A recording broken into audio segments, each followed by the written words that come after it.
Okay, we're live. How are you doing, guys? Thank you very much for joining us. Please smash the like button as you come in and let us know where you're coming in from, and I'll flash it up on screen. Bob, how are you doing? I'm doing great, Dave. It's been an interesting week. After the dance concert, my truck got stolen. I had the dance concert, and then this week was just a regular first week of summer after getting over the dance concert. So I worked 4 days, and now I'm kind of back into the grind of summer. Before you know it, it'll be time to pack up and go south. Right. And any news on the truck? No, no. No. This is my daily reminder, by the way, if anybody happens to be listening. The Omaha police force is absolutely worthless. It's been 2 weeks and I have not heard a single word, not even a sorry, but we're still looking, just no word at all from them. Right. Oh no. Oh well, I hope something positive happens. They either contact you or yeah. I'm not going to hold Um, my breath. I already bought a new vehicle. I've got a, oh, well, you've got a new one. it's not new and it's not a truck, but it'll do the job. I got a little 2008 SUV. Oh, nice. Oh, okay. Oh, cool. So that'll do you to get down to Texas and It should have enough towing capacity to pull my little trailer down to Texas, because the trailer itself, in theory, if you look at the books, the gasoline version has a 1,500 pound towing capacity. Mine's a hybrid, so it's listed at 1,000. But Dwayne, my mechanic, said I should probably be able to do 1,250 to 1,300 pounds with no trouble at all. My trailer only weighs about 500 pounds empty, so that means I'll be able to put about 500 or 600 pounds of stuff in the trailer and still not have any trouble. So it no. should get me down there. If it doesn't look like it's going to, the other thought that I had is, because it's an SUV and the seats will lay flat, I might make half of the back seat up into a bed and then put a car carrier on top of the thing and go down to Texas that way, leaving my trailer at home and then setting the tent up when I get down there and doing it that way. I haven't really decided yet, one way or the other. I'm not spending another winter in Omaha, even if I have to just drive my car down there and live out of my car. Oh, nice. And Bob, looks like you've got a new member. Thank you, one fear. Oh, is that one of mine? I think so, yeah. Well, great. Thanks. I appreciate it. That's awesome. I almost never get new members, so it's shocking when I get one. Yeah, nice. So guys, if you have any questions for us about Carnivore or anything at all, you'd like us to discuss a particular topic, please put a Q in front of it, and that will help my older eyes to find it. Okay. So what do we got here? We got a message from D's Ride Service. I'm done eating for the day. 3 patties with Vidalia onions inside, with 3 pasture-raised eggs in grease with a little ghee. I don't know what a Vidalia onion is. It's kind of a Swedish onion. It's primarily grown down around Georgia. Ah, okay. G'day, Paul. Yeah, good to see you. So you've already eaten today, Bob? Yes, I have. It was actually one of my special days, because I won't say I get tired of just hamburger, but they had roasts on sale the last time I was at the store. So I had they're really cheap roasts, but if you look at the back of the package under the ingredient list, it only has beef, so it's just beef. They were cheap and they're a little on the tough side, but it was a 2.5 pound roast before I stuck it in the oven for three hours. Mm-hmm. And I Nice. normally cook those with them being a little frozen in the middle so they don't get quite so done. But this one must have been fully thawed out because it got a little bit overcooked. It was still quite delicious, and the fat got nice and crispy the way I like it, but it was probably a little bit overdone. But it still filled me up. I ate. Oh, it's 5:30 now, and I ate about 2 o'clock, and I'm still stuffed. Right. Oh, nice. Um, yeah. So I bring it up because, just as an apology, people might hear my stomach rumbling throughout. My eating time will be after the stream. Yeah, because um, it's early. It's Thursday morning where you're at. It's Friday evening here. yeah. Okay, we've got a question from Papa Carnivore. Have either of you tried adding things back like fermented veg, any dairy, pickles, etc.?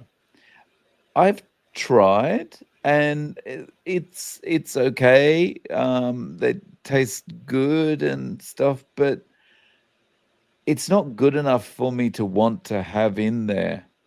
Like, I don't miss, it's not like I miss something about it or whatever, or I really enjoy it or anything. So I just can't be bothered, to be honest. I'm really lazy. Bob, how about you?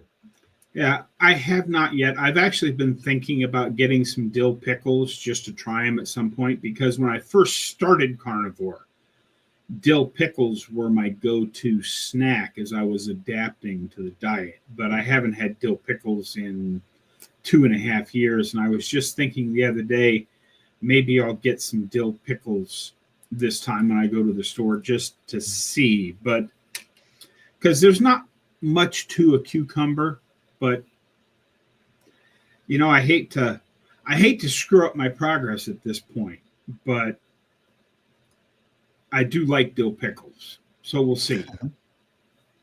Nice. Quack quack, Rick's here. How you doing, Rick? Rick Thanks for is coming here. in. Okay. I saw a question up there. Hang on one second. Sorry. I've lost it again. Here we go. Um, nice guys. I'm on Carnivore for the first month. I feel good. Just saying, I do need some advice. What kind of questions do you have? How are you going with it, John? I guess a month in, you're kind of over the cravings now. How are things with it? Yeah, all I can say is, give us just a little bit more information on what kind of advice you want. Because if I just start Mm, talking about carnivore, I could just keep going and going and going, and we wouldn't get to any more questions.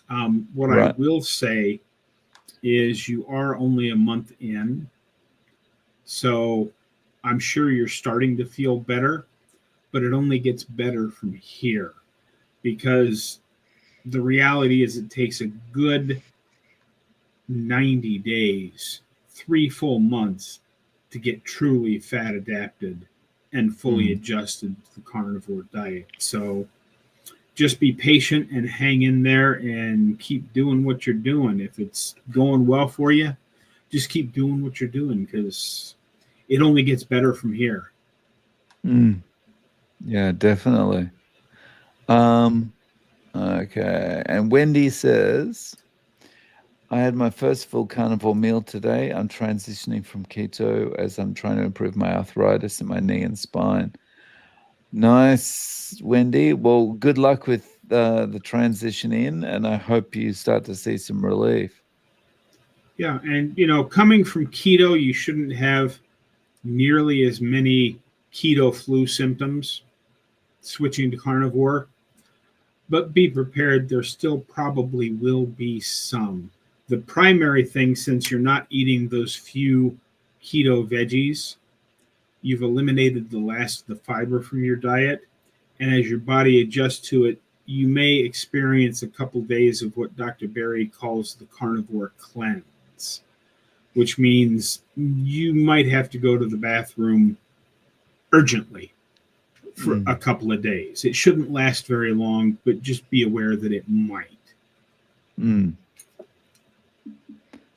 Paul, my youngest son is vacationing in Japan starting on Saturday for 16 days. Oh, nice. Do you know what parts of Japan he's going to, Paul? Wow. 16 days, that's an awesome length of vacation. That's great. Yeah, it's a good vacation. Yeah. Okay, let's see. What's this one? I'm so mad that In-N-Out Burger raised their prices on patties. I used to go there while working at least 3 times a week, but I rarely go now. Oh, wow. Have you been to In-N-Out Burger, Bob? I have not. They're more of a West Coast thing. I mean, I went to an In-N-Out once years ago when I was in Las Vegas, but it's not a chain that's right here around Omaha. It's more of a West Coast thing. Right. Okay. But I've heard that a lot of people, a lot of places, Right. upped the price of their patties since people coming through the drive-through just to get patties has gotten popular enough that they are noticing. That's interesting. Yeah. Okay. They've got to get a bigger profit margin on just the patties.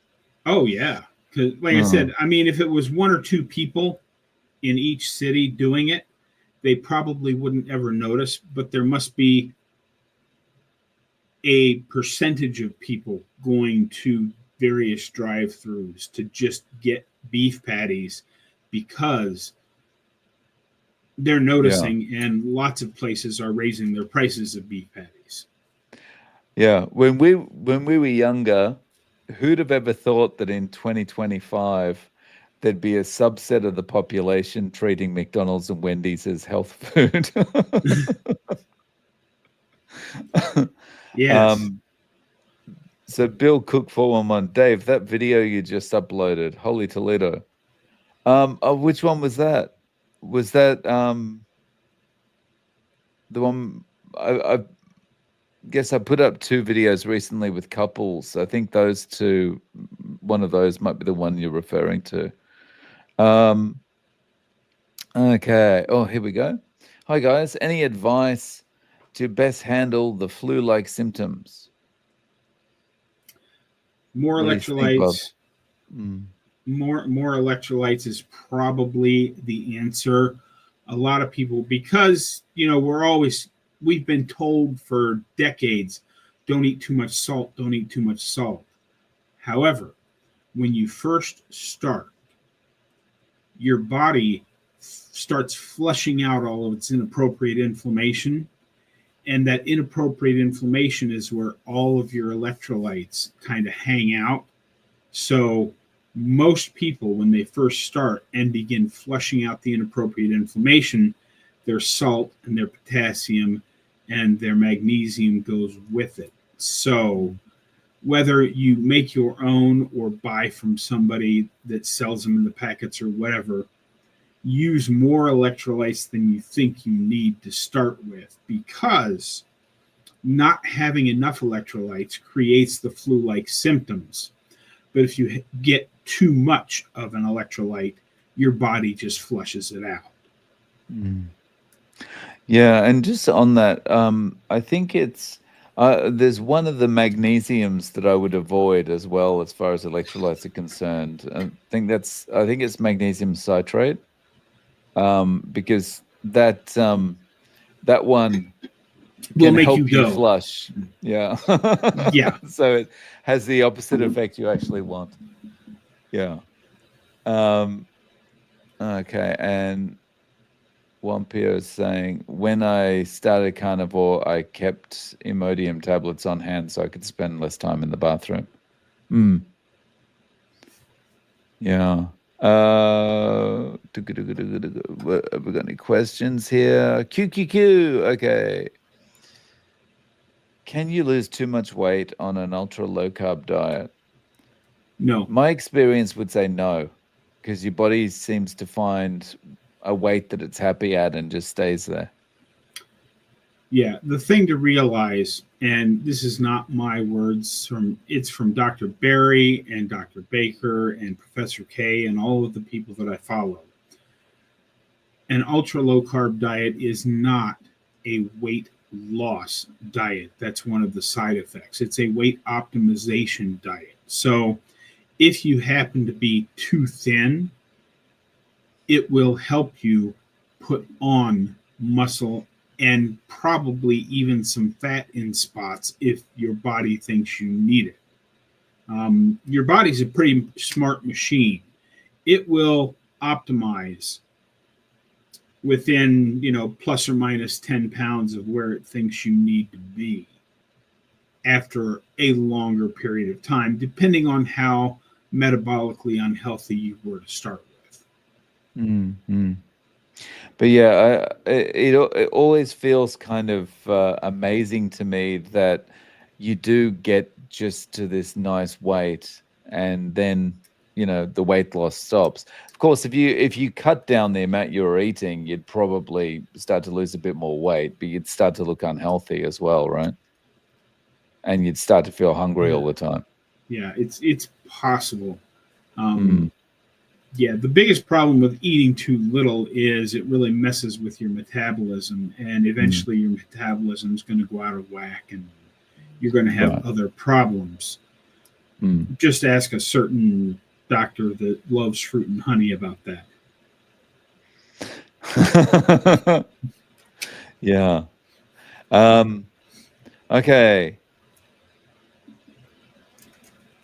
From John, is there such a thing as eating too much protein? How much is too much? What do you think about that one, Bob? I think it's possible, but it's very, very hard as long as you're eating the appropriate fat protein ratio. The fat is going to fill you up. I've heard a lot of people talk about, well, you shouldn't have more than like 2 grams of protein per 1 kilogram of lean body mass and all that stuff. And I believe that's an okay guideline. But again, everybody's body is different. I like to use the guy that's in the chat right now, Charger Mopar, Rick, as the example. There's a guy that eats roughly 5.5 to 6 pounds of meat every day. And it doesn't look like he's getting too much protein. So yes, you can get, there is such a thing as too much of anything. I mean, too much water is actually not good for you either. But as long as you're eating your meat in the proper ratio of at least 1-to-1 fat to protein, it's a lot of work to overeat. I mean, you really have to push past your I'm full signals to overeat by enough to really do any damage, in my opinion. Now, remember, I'm not a doctor. I don't play one on TV. I'm just an old retired truck driver. But that is my opinion. And what I have found for me is that it's really hard to overeat. I mean, bacon. Think about bacon. It sounds really good. We all love bacon. And I can cook up a whole package of bacon and eat it in one sitting because, a year or so ago, somebody on some other channel was having a discussion about not being able to eat a whole pound of bacon. And I'm like, I think I could eat a whole pound of bacon. I cooked it up and I did manage to eat the whole pound of bacon, but I was so stuffed afterwards because bacon is so fatty. I felt like I wanted to just lay there on the couch and roll around for about the next 8 hours because I was stuffed. So you really have to work at eating too much. What do you think, Dave? Well, yeah, I agree. I mean, I think the what introduced me to like an understanding of how we're meant to be eating really was the Quarter Pounder. And I remember one of the times I went on keto or tried to stick to keto, on the day one, I was traveling for work, and so I just stopped at McDonald's and got a couple of quarter pounder patties, and I just eating these quarter pounder patties, like holding it with my hands, and it's all fatty and whatever. And afterwards, I realized I've never felt not hungry like this ever before, and I realized it was because of the fat. And um, as long as, like you say, as long as you got that ratio right and you're eating enough fat to protein, you're going to feel satiated.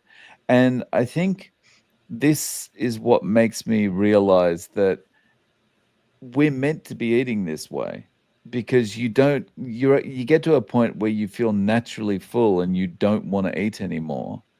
And um it's also makes me feel how kind of bad the food companies are that are just pumping us full of carbohydrates and additives and all this kind of thing, because you can't turn that off once you start eating that stuff. So it's really, it shows how much they're hijacking our physiology, right? Yeah, I mean, there's a guy at every food company that makes more than everybody in the chat right now combined, because he chemically enhances the food to find the bliss points so that when you eat it, your brain gives a dopamine response and it makes you want more and more and more. And you never actually get truly full. Yeah. Ed, thank you very much for the super chat. Much appreciated.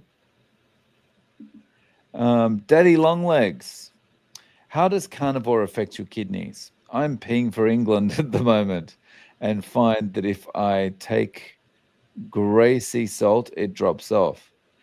Well, the salt will help you retain the water, I guess. And especially if you're just starting, you will pee a lot more because you'll be losing all that weight your body's been holding on to, water your body's been holding on to.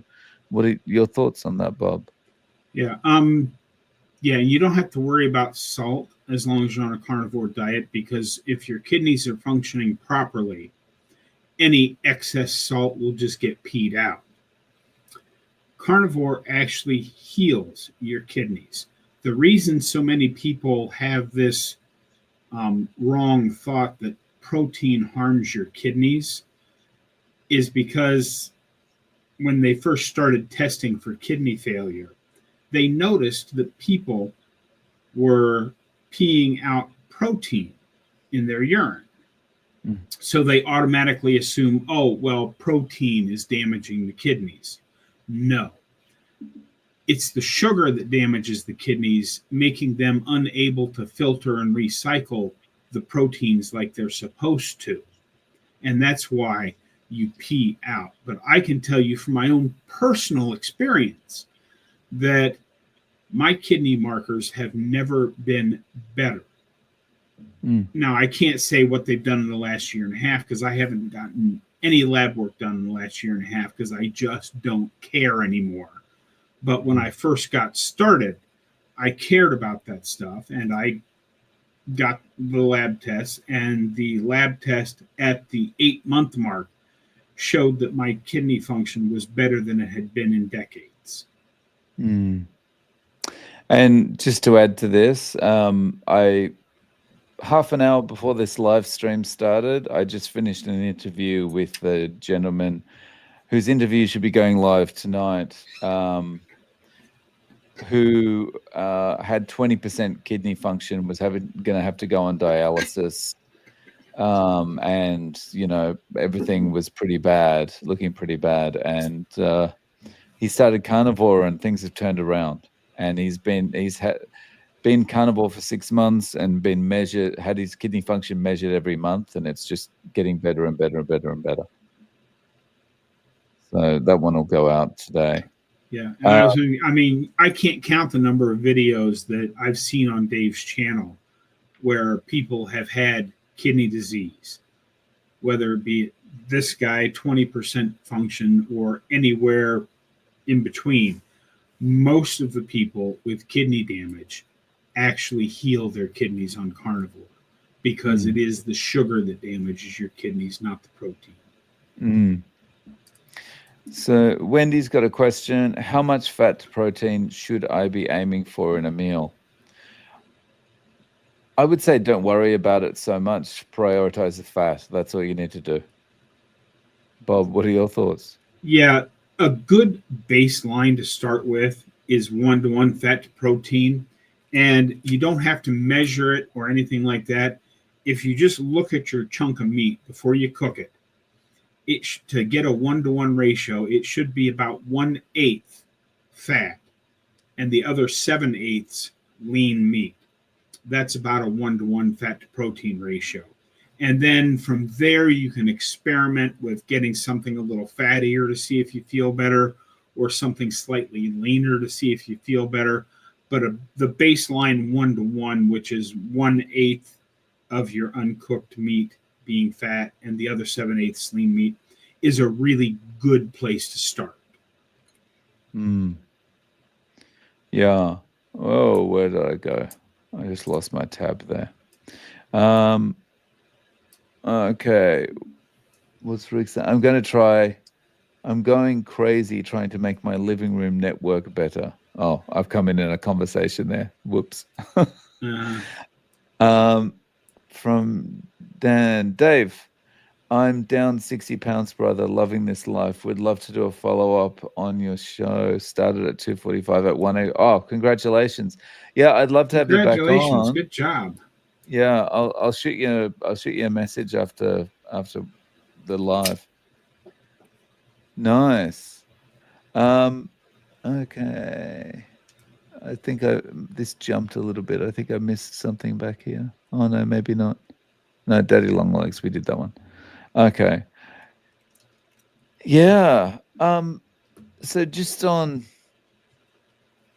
carnivore, like eating carnivore, I think one of the best things once you get into the swing of things, once you're a month, 2 months in, is just how easy everything becomes. You know, you've gone through this life of you worry about calories and you worry about macros and you worry about, oh, I've got to cut the fat off this meat. I can't eat this and all this kind of thing. And then buying the low fat products and whatever. And now you don't have to think about that anymore. It's just like all of that is removed. It's so awesome. Yeah, and the other thing that really makes it easy is you're going to settle on 3 or 4 meats that you like the best, whether it be Mm. like me, ground beef, or you like flank steak, or you like, everybody likes ribeye, but most people can't afford to have ribeyes every day. But you're going to find those 3 or 4 things that you really like that are within your budget. And then when you go to the grocery store, like I'm going to do tomorrow, you don't even have to think about it. You just walk in, you walk back to the meat section, and you go, oh, there's the packages of ground beef I like. There's those flank steaks I like. There's those roasts I like. And then you walk over to the egg case and go, nope, still too freaking expensive. They can wait for another couple of weeks. And you walk up to the checkout, you check out, and you go home. You're in and out in less than 15 minutes. It's really, really easy.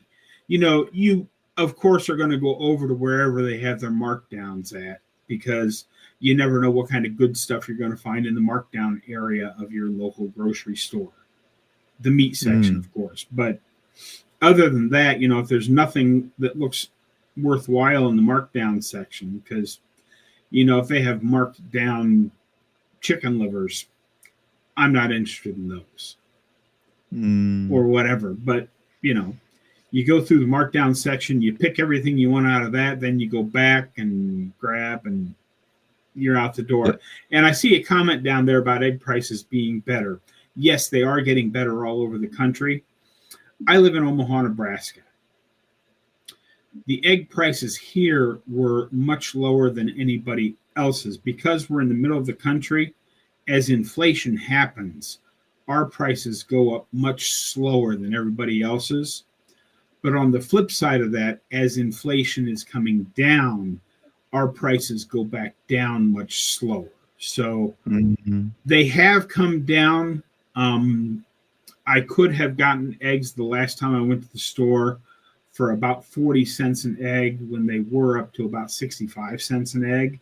But that's still too much, because if you calculate 10 eggs is more than a pound of ground beef, I like another pound of ground beef much better than I like 10 eggs. But when the price of eggs comes down so that 10 eggs is cheaper than a pound of ground beef, I'll start buying eggs again. Not because I love eggs so much, but because they fit the budget better if they're cheaper than a pound of ground beef. Mm.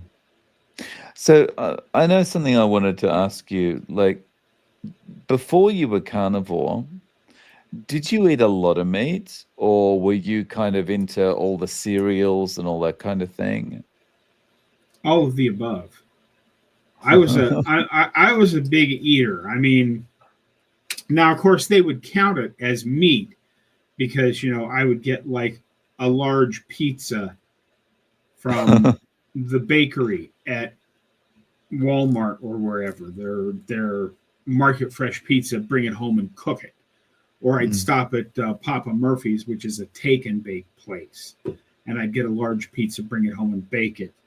But yeah, but I did eat a lot of meat also, because like when I would go to Runza, which is a local chain, the Runza sandwich is actually a disgusting little thing that it's basically a little mini loaf of bread with ground beef, spices, and cabbage baked into the middle of it.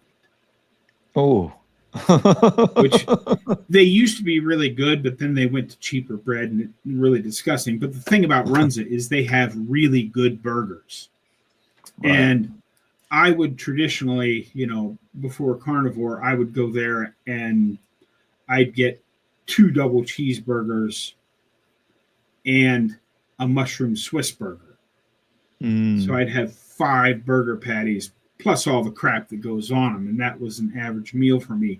I think the one thing that kept me from dying as I got metabolically unhealthy and ended up needing heart surgery is that even prior to carnivore, I was pretty much 1 meal a day. I would occasionally, if I was hungry in the morning, have a bowl of cereal or something, but I would usually eat 1 big meal every day, and that was about it. Yeah, sorry, I was a little distracted there. I was just banning someone. Yeah, no, that's okay. Apparently, we look haggard. Uh-huh. I don't care how I look, to be honest. Yeah. I don't either. See, I mean, more important.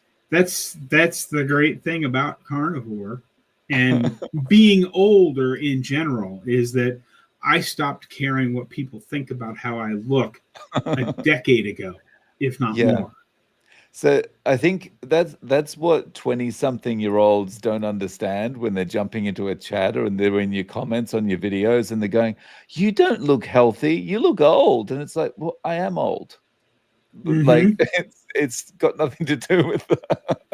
It's how I feel that matters. There's only one person that's close to our age that I know looks like he's in his 40s instead of in his closing in on 60, and that's Rick.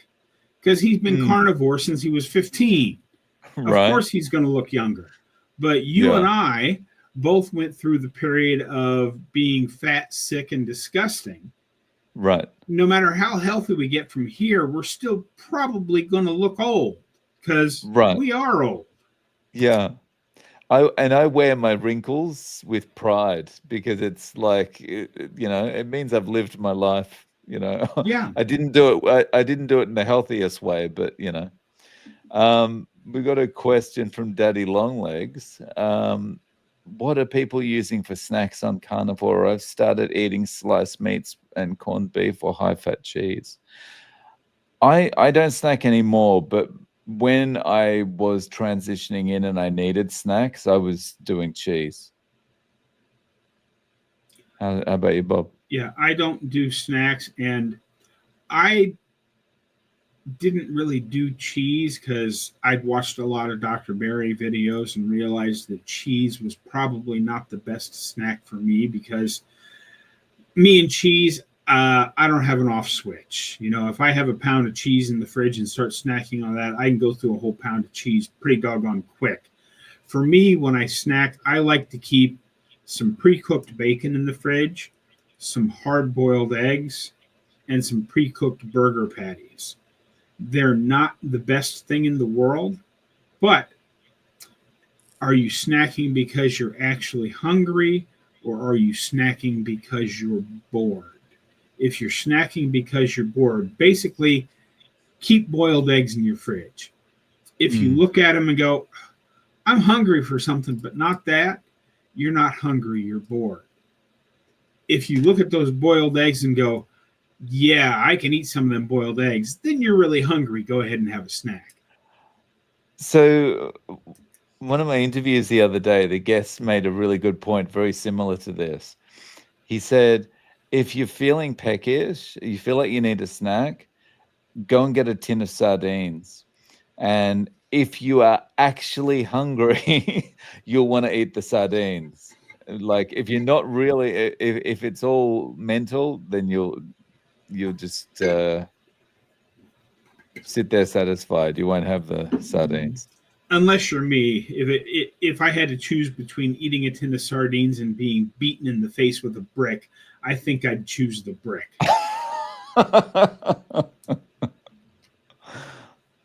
Yeah. I've started having some sardines every day. I'm kind of treating it as a supplement, but it's not to say I enjoy them though. I mean, they're not bad, but I'm not like going, oh, I'm looking forward to these sardines. Yeah, it's you never look forward to sardines, Oh, and some people do. Some people love them. yeah, I don't know I, why, but I can love like if it's out of a can, I can love kind of tuna. But yeah, sardines is just not so exciting. Yeah, there's something about it. I think it's the smell more than anything. Although tuna smells pretty bad. So Frank, averaging 8 to 10 kilo blocks of chuck brisket, including 5 to 6 kilos of lamb fat over 14 days, and it shocks me that only quarter of that weight. Shocks me that only quarter of that only a weight. quarter of that weight Poops out. poops out. Oh, okay. Sorry, I didn't finish the sentence. Yeah, but your body's using it, I guess. Yeah, I mean, that's just it. If you're eating things that your body wants, that's why so many people say, I started carnivore and now I'm constipated all the time. Well, are you actually constipated? I mean, are you painfully bloated and stopped up, or are you just not going to the bathroom? Because your body uses all that stuff. And if you're not eating crap, there's not as much waste for your body to process. The best example of this, I believe it's Carnivore Kent, is the one that has a colostomy bag. Oh yeah, Kent Carnivore. Yeah. Yeah, Kent Carnivore. And there are several others out there. When you switch to carnivore, if you can look at somebody with a colostomy bag and they don't get very much stuff in there because there's nothing going into it. There was a nurse that I watched an interview with on Dr. Barry's channel. Oh, this has been pretty close to 3 years ago because I saw it early in my journey. And her job at the hospital was to teach patients how to care for their colostomy bags. And she was saying that, 90% of what she always sees in those bags is the leftover vegetable matter from your meal that never gets digested. She has never actually seen a piece of steak in one of those bags because meat and fat just doesn't get there. It gets broken down and absorbed into the body. Mm. Yeah. Yeah, I don't remember if it was Lee, Kent Carnivore, or someone else when I was interviewing them was telling me that basically when you're in the hospital or in the clinic, the people that have got the bags, most of them are avoiding the veggies because it's a bit of a nightmare. Yeah. Mm-hmm. So, Lambs, I'm unloading the dishwasher while listening. Used to be a daily job, now once or twice a week. Is it the same for you? Yeah, it's like I don't have a dishwasher, but yeah, I like it's nice to have just one plate to wash. How about you, Yeah, Bob? I don't use a dishwasher. I have on my kitchen counter, I have my big cutting board that I put the roast on. But then I have one big plate that I put my ground beef on. I have one fork, one knife, and one spoon that I use to stir up my collagen active um, formula from Cerule. And that's it. I have one fork, one spoon, one knife, and one plate. And after each meal, I wash them off and set them back on the counter. And I use the same plate, fork, and knife every day over and over and over again. So I don't ever have dishes to do. And I always, I get the water nice and hot. When I'm done cooking, if there's any grease left in the pan, I dump that into my grease bin, and then I wash the pan out. I put a little bit of Dawn dishwashing liquid in it because that really breaks up grease good. And in case any grease has happened to get down the drain, that also cleans the drain out as I'm cleaning out my skillet. And that's it. I mean, it takes me 25 minutes to cook my meal, and after I'm done eating it, it takes me less than 5 minutes to clean it all up again, and I'm done. I don't have to worry about it again till the next day. Yeah. And again, it's that thing about like everything is just happens so quickly and everything's done and everything's out of the way and the day is yours and it's a day to enjoy without having the constant nagging at the back of your head going, come on, snack time, snack time. What are you going to eat at 10 o'clock? What are you going to eat at 12 o'clock? It's great. Okay. Daddy Longlegs. What are your thoughts on carnivore being unsustainable long term? I'm a year in and loving it. Well, we're about 3 years in, right, Bob? Yeah, And I actually just tomorrow's video, which is already uploaded, covers this topic quite thoroughly. The first example I like to use is, of course, Rick, who's in the chat right now. He's been at it. This August will be, I believe, 42 years for Rick. And then there's Rancher Maggie, who's been at it for like 65 years. Other than that, if it's truly unsustainable, if you look around the carnivore space, there are dozens of people that are at the 10-year or more mark. I mean, Dr. Berry, Dr. Chafee, Bella, Professor K, Dr. Mason. I mean, the list just goes on and on and on and on. If carnivore were truly unsustainable for the long term, surely one of those popular YouTube influencers would be showing some sort of effect if there was actually something wrong with the diet. There should be at least one of them, and there's not. They all look, they all look great. I think people that say it's unsustainable have a fundamental misunderstanding of, excuse me a second. Uh-huh. I think they have a fundamental misunderstanding of carnivore or how your body responds to being on carnivore. Because they say it's unsustainable, they're looking at it through a perspective of calorie restriction and the regular kind of diet. And they're thinking, well, carnivore works because you're restricting calories. And well, we all know that's not the case. A, because there's like, what are you actually restricting? And B, like you're just eating until you're full. And yeah, there's also people that say it's unsustainable because they just go, well, it's just another diet. And to them, a diet is you eat like that until you can fit into the suit or dress you're going to wear at the wedding.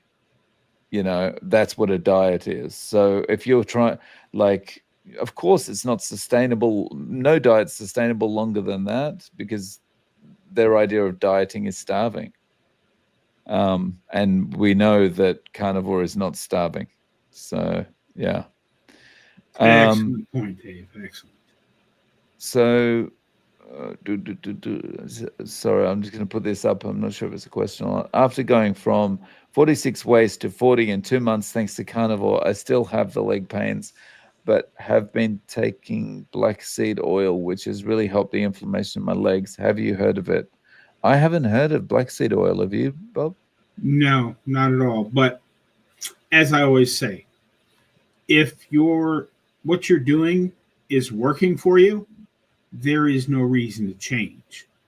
If at some point you discover that what you're doing isn't helping you, then it's time to look at something else. But if something is helping you, by all means, keep doing it. Okay, I'm not going to read this out so that people can't clip this out and take it out of context. But the Dr. Cybers video that, or videos that have gone out recently,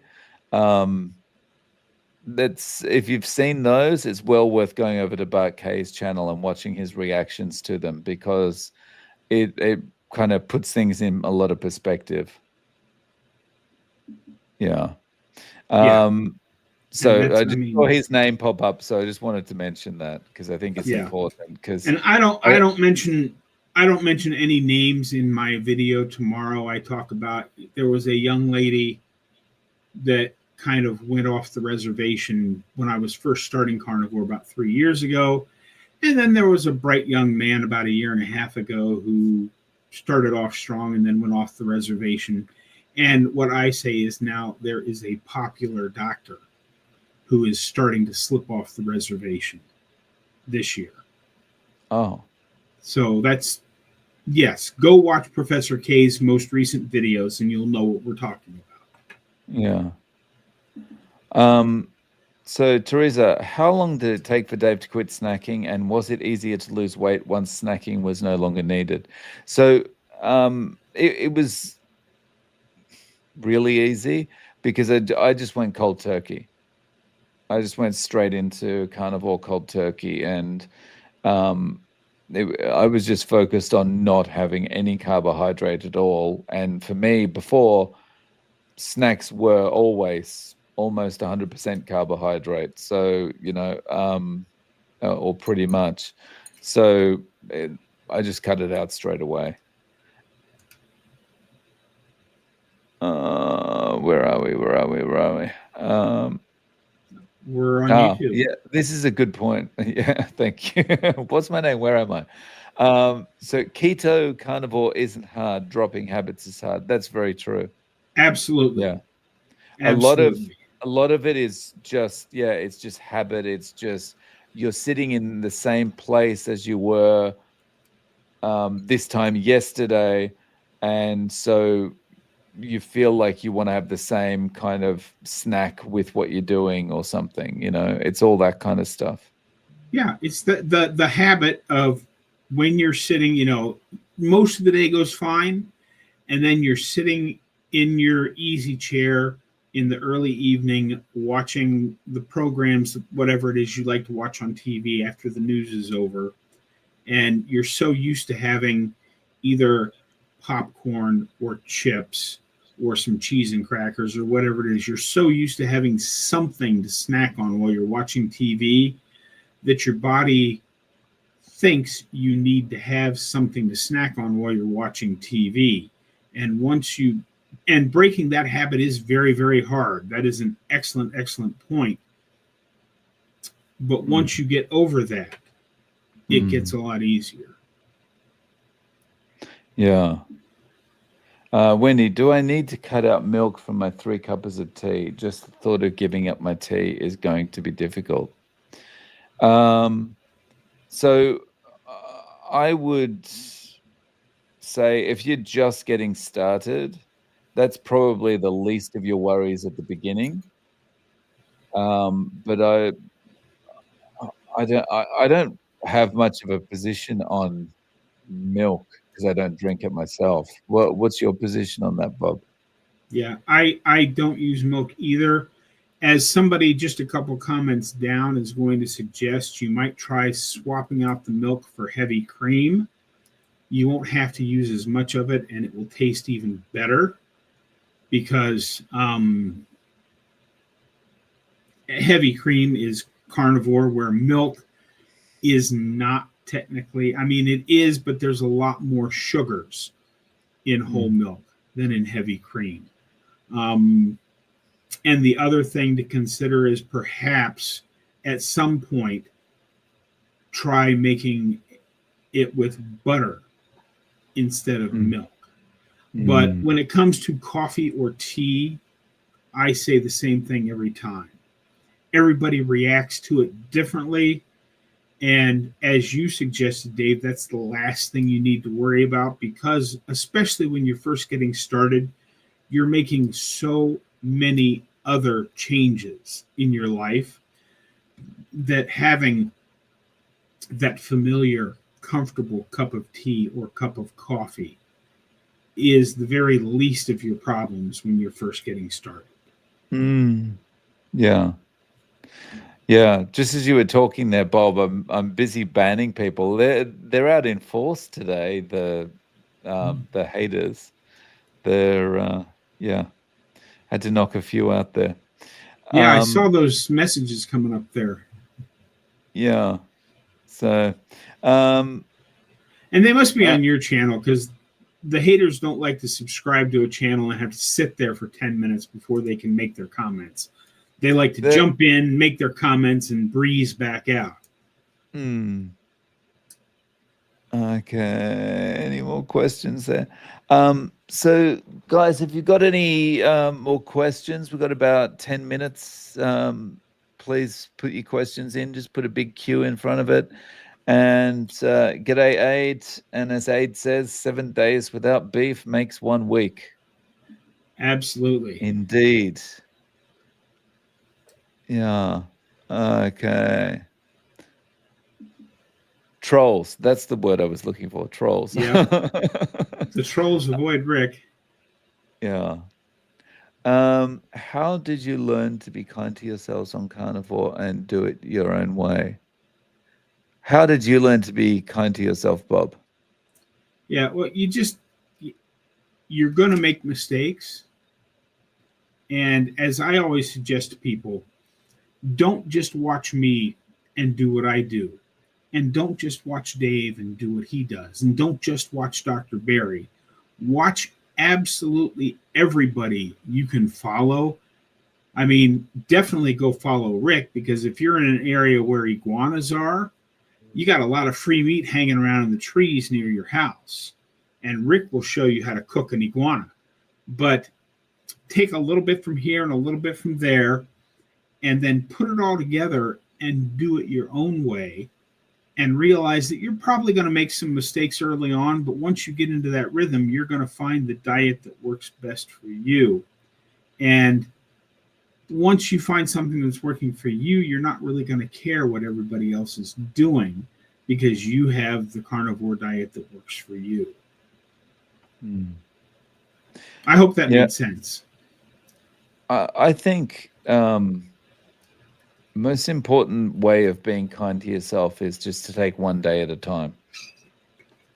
And you know, like people, especially when you're first getting started, you might have days where your cravings just get the better of you and you have that thing, you know. And I think in those moments it's important to just go, well, I did it, it's over, it's done with, I'm getting back on the horse now. And you just get straight back on the wagon and you forget Mm-hmm. about it. And you just keep moving forward, but just focus a day at a time.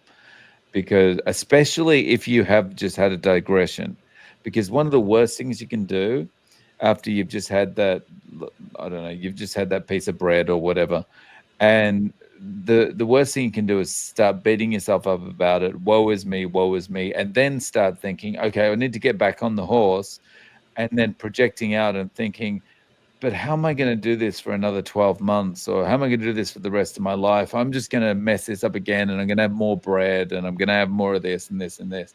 And then you just start saying to yourself, well, who cares? I'm just going to mess it up anyway. I'll just have that bit of bread.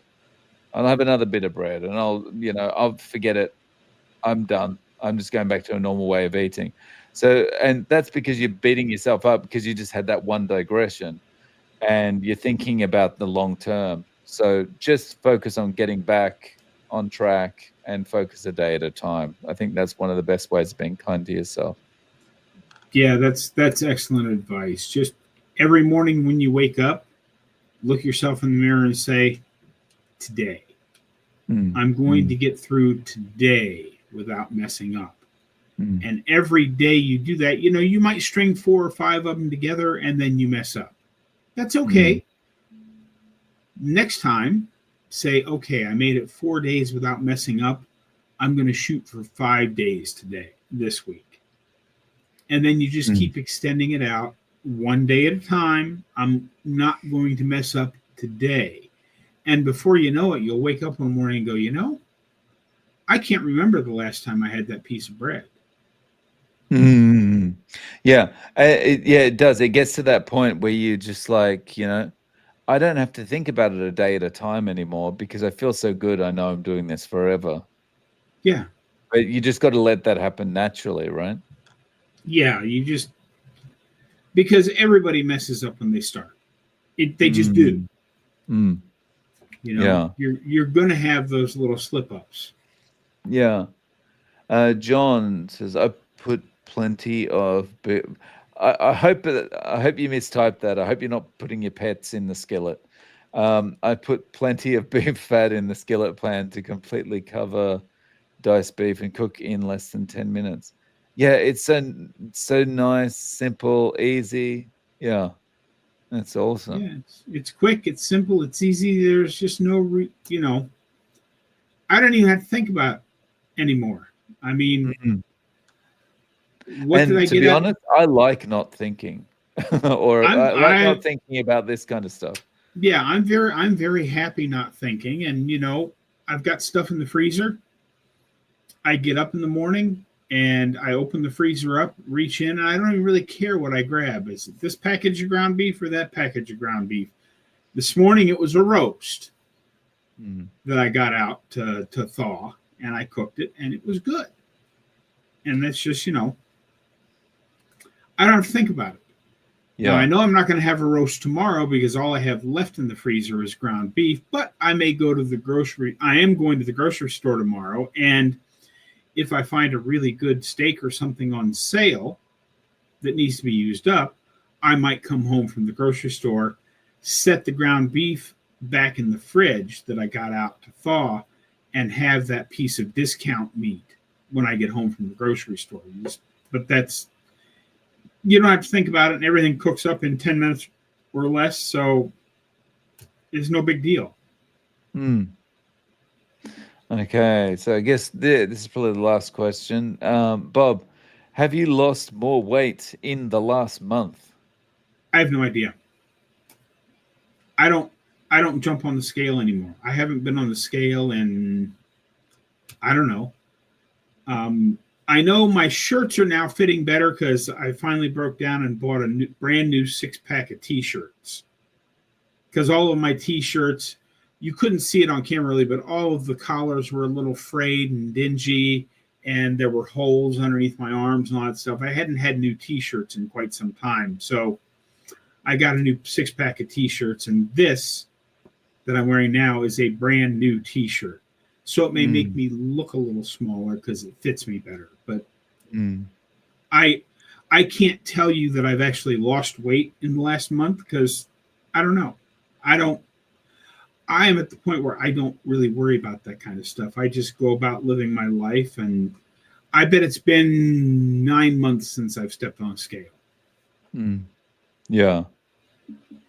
So that brings us to the hour. So I guess finish up. But thank you so much to everyone for joining us today. Thank you to the trolls that came in and helped bring the traffic up so that we increase our reach. That's much appreciated. And we'll be back with you in 2 weeks. So thank you very much. And Bob. Yeah. I say this every week, but I mean it every time we get together. These live streams are my favorite times of the week. I do like making videos for you by just walking and talking to my camera. But being here, talking to you guys, answering questions, talking about whatever you want to talk about is my favorite part of the week. And I really appreciate each and every one of you being here. So remember to get out there, be 1% better today,